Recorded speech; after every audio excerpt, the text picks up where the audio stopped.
Hello friends, welcome to Creative Medicine. In this lecture, we will learn about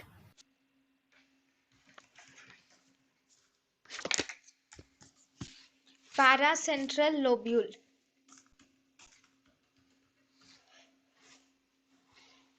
Paracentral lobule is formed by the medial extension of paracentral lobule is formed by the medial extension of postcentral and also precentral gyri. Whenever there is extension of postcentral and precentral gyri, it results in paracentral lobule.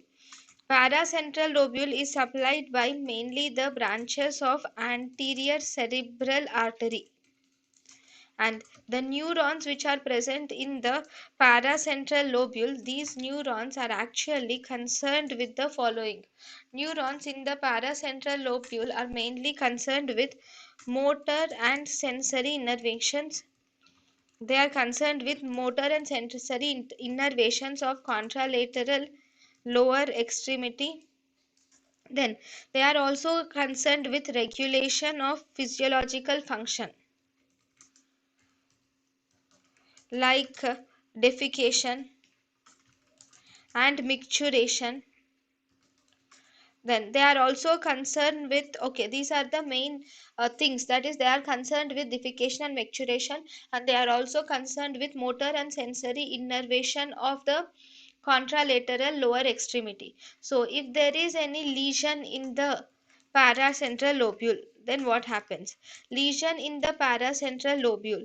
If there is any lesion in the paracentral lobule, obviously this contralateral lower extremity motor and sensory loss is when sensory innervations is lost. So as a result, in contralateral lower extremity, weakness is present because of the loss of motor and sensory weakness, and there is defecation and micturition is lost. So there is urinary incontinence is also seen in a patient with lesion of paracentral lobule. Why is there a lesion in paracentral lobule? This lesion in paracentral lobule is mainly due to the occlusion of anterior cerebral artery, might result in lesion in the paracentral lobule. thank you and thank you for watching.